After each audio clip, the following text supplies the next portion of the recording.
My grandmother told me many years ago, a young woman named Taiye grew up under the protection of her beloved father, Baba Ibeji, and her twin brother, Kehinde. Their home was small, made of red mud and corrugated iron sheets, but it echoed with laughter, stories, and the smell of roasted corn. Taiye never questioned why they lived alone. Her mother, she was told, had died during childbirth. Baba raised them with gentle hands, such hands that never struck but corrected with silence, and a stare that spoke volumes. Taiye was content.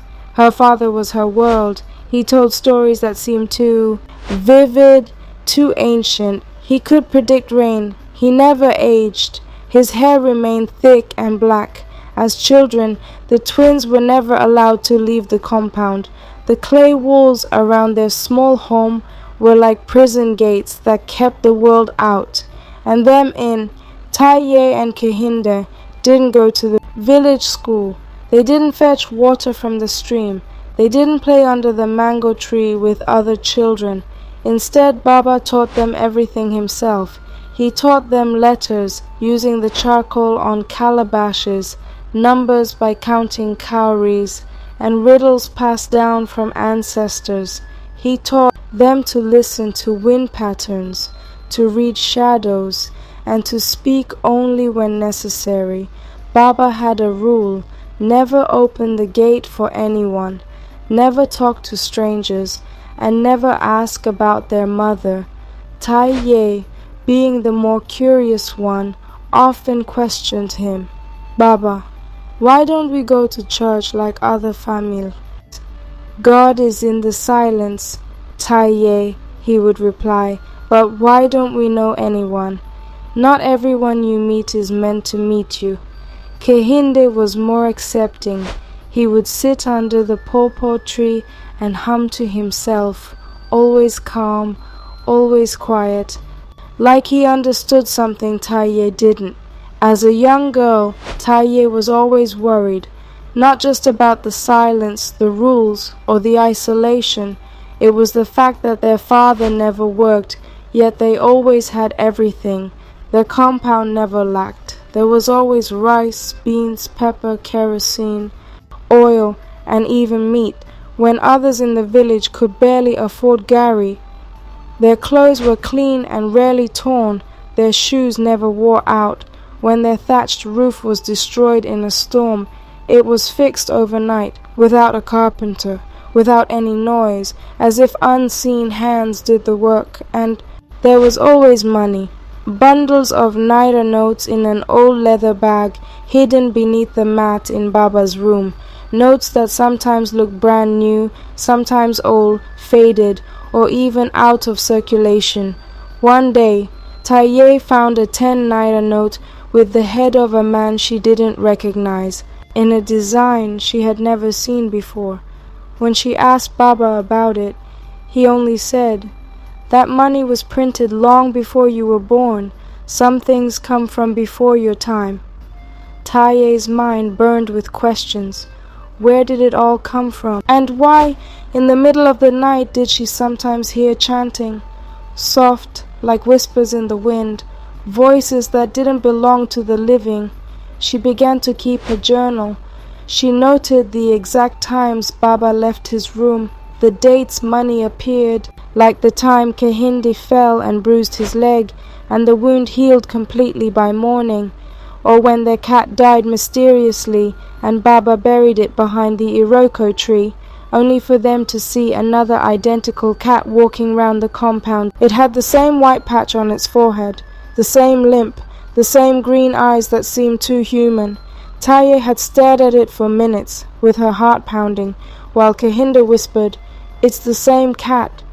But how? She wanted to scream. Nothing made sense anymore, and yet Kehinde sat calmly under the pawpaw tree, as though magic and mystery were as natural as morning dew. Even going to the market had its rituals. Their father never went himself. Instead, he would call them into his room, open a carved wooden box, and bring out a small dark gourd, sealed at the top with red thread. "Before you leave the gate," he always said, "squeeze this gourd once, only once. It will clear your path and protect your shadow. Never forget." One day, out of curiosity, Taiye refused to press the gourd. Something terrifying happened. She stepped out of the compound barefoot, clutching her market basket.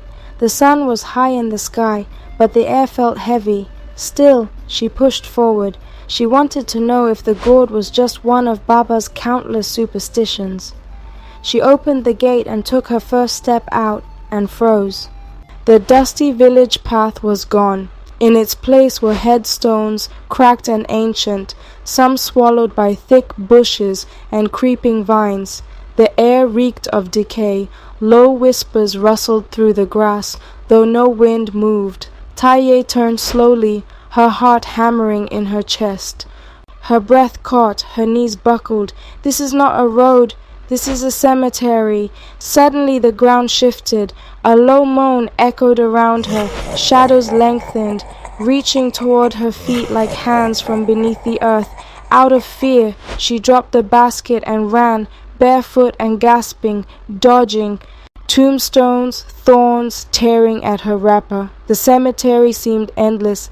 Every corner she turned revealed more graves, more names she didn't recognize, but felt like they were calling her. Finally, she spotted the gate of their compound, glowing faintly in the distance. She lunged through it, and just like that, the cemetery vanished.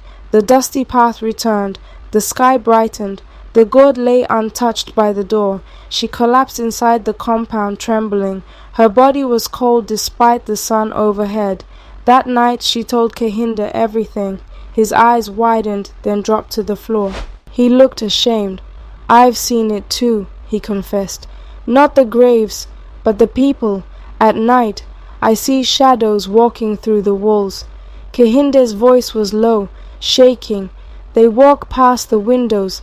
Some stand by the iroko tree. They don't knock, they don't speak, they just stare." Taiye's skin prickled.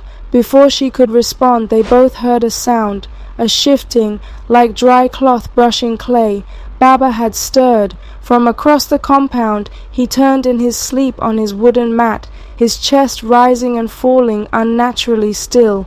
Then, as if something jolted him, he sat up abruptly. Without a word, he stood and walked, his feet not quite touching the ground, and entered Taiye's room.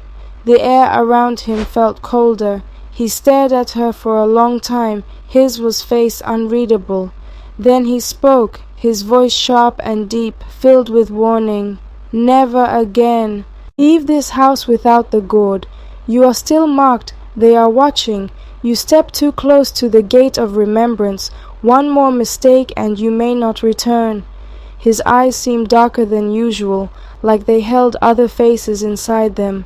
Taiye trembled. "Who are they, Baba? Why are they watching me?" Baba didn't answer. Instead, he turned toward the door, his shadow not following him.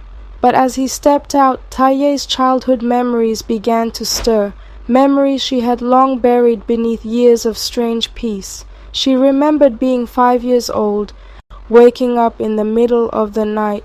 She had tiptoed to the window, drawn by a strange hum in the wind, and she had seen something, not clear, but real. Baba dressed in white, carrying something wrapped in cloth, walking out of the compound gate. There had been no lamp, no torch, just moonlight, and the soft sound of chanting. She hadn't told Kehinde, she hadn't asked Baba, but now, as fear began to mix with understanding, it came rushing back. "Baba used to leave at night," she whispered to her brother. "But I never knew where he went," Taiye whispered, staring into nothing, her voice barely above a breath. The memory had haunted her for years, the quiet exits, the white wrapper, the way he returned just before sunrise, smelling faintly of smoke and river water. One cool Harmattan evening, Taiye finally gathered the courage. "Baba," she said gently, "please, let me follow you tonight. I just want to see where you go." Baba stared at her for a long time. Something unreadable passed over his face. Fear, maybe, or pain. He nodded slowly. Tonight you will come. But remember this. You must not speak. No matter what you see, do not speak. And stay close to me. If I say bend, bend. If I say run, run. Understand? Taiye nodded with her heart pounding. That night, under a crescent moon, Baba and Taiye slipped out of the compound. He didn't pass through the gate. Instead, he tapped twice on the back wall, and the clay crumbled soundlessly into a narrow path. The air grew colder as they walked. Time felt strange. The village no longer looked the same. They passed people on the roadside, but their eyes were hollow, their movements stiff. A man sweeping. An empty compound without dust. A girl carried a tray of bananas, but the tray was upside down. No one spoke to them, but some bowed respectfully at Baba Sola. They walked until they reached the edge of a town Taiye didn't recognize. Bustling, lively, but something was off. Then she saw her, a woman selling food at the junction. There was a massive crowd gathered around her. People were laughing, eating, talking. 7 large tripod cooking stands stood before her, with steaming pots bubbling over. But Taiye's eyes widened in horror. There was no fire under the pots, not a single coal, not a spark. Yet the water inside boiled violently. The meat turned, the stew bubbled, smoke curled from nowhere. Taiye grabbed her father's arm, her breath caught in her throat. Baba, look, the food is cooking, but there's no fire. But Baba didn't look. Instead, he turned sharply to her, his face grave. You spoke. The air changed instantly. The woman behind the food stand slowly raised her head. Her eyes locked with Taiye's. The crowd around the food stand stopped moving, like statues. Baba grabbed Taiye's hand. Run! They tore through the streets. The town twisted itself. With every turn, what was once a straight path now spiraled into alleys. Shadows reached out, whispering her name. Taiye, Taiye, return. Somewhere behind her, the sound of a wooden spoon clanging on a pot echoed, metal hitting metal but no one touching it.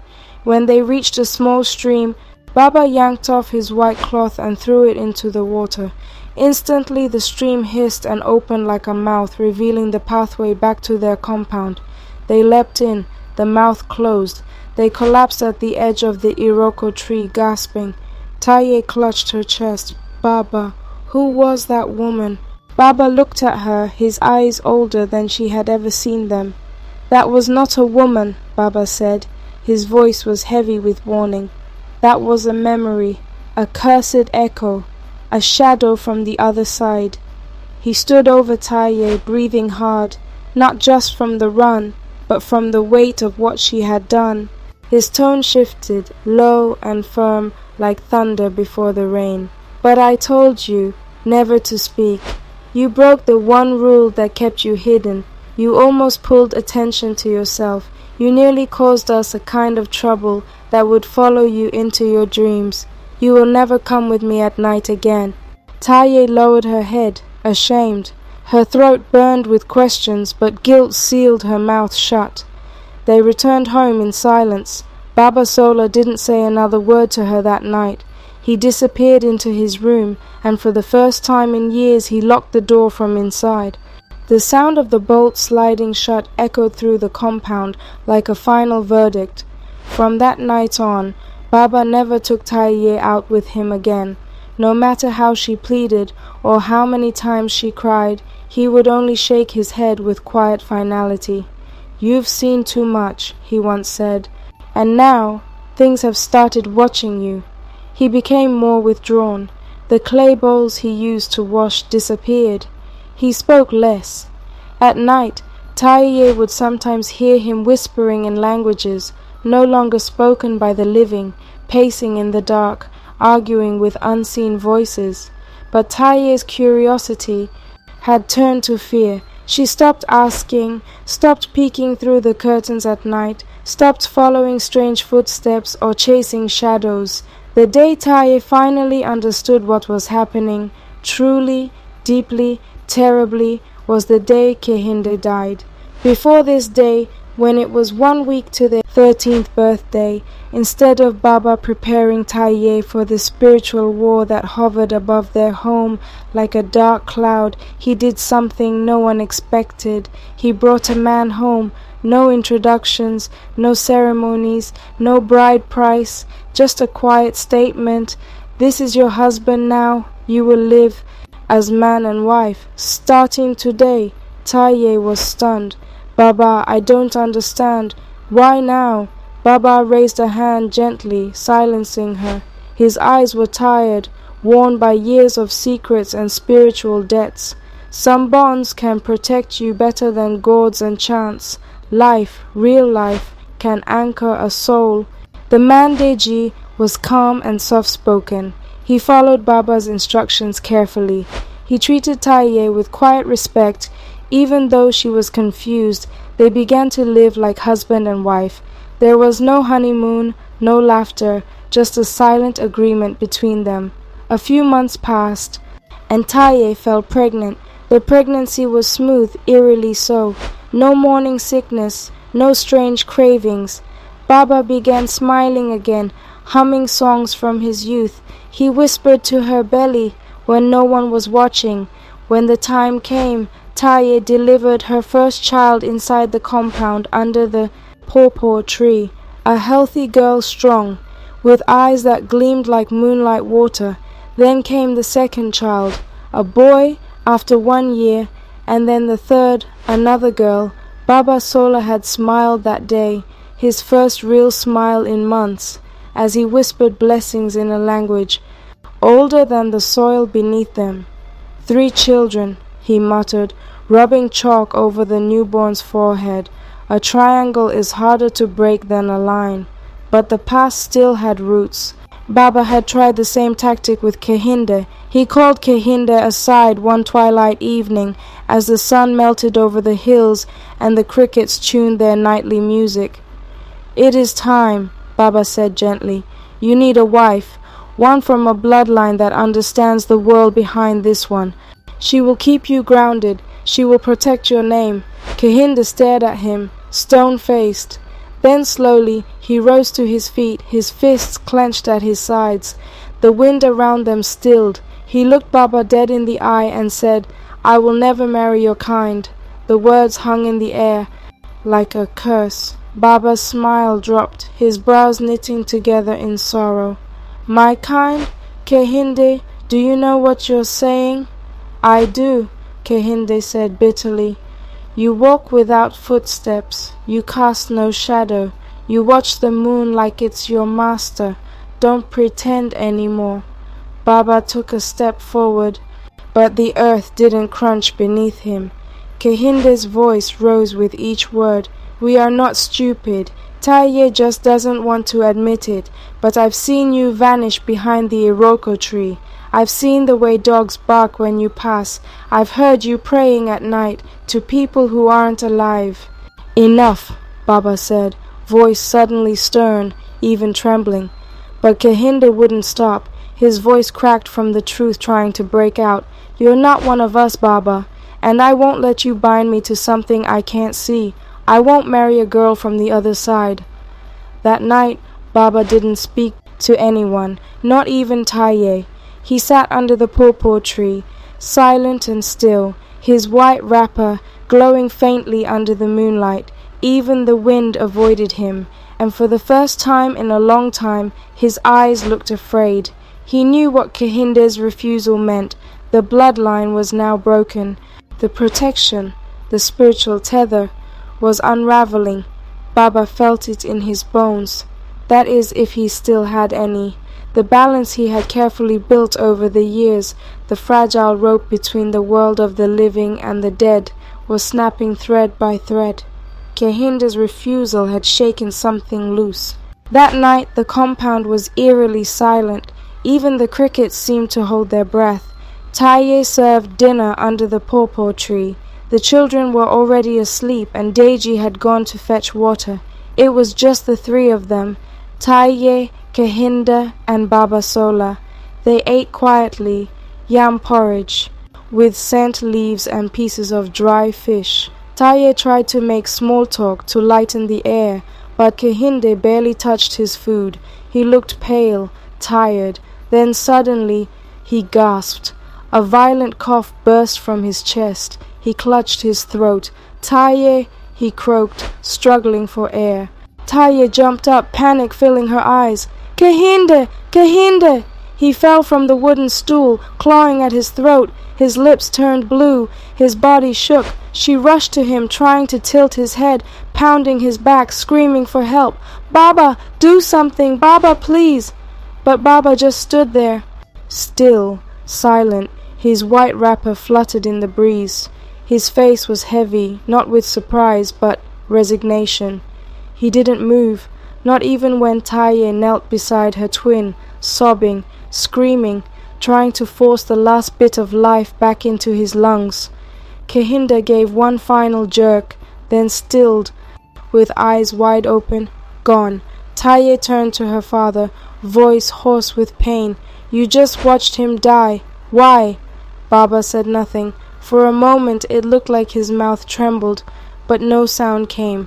Then he turned and walked back into his room, slowly fading into the shadows. His white wrapper was the last thing to disappear.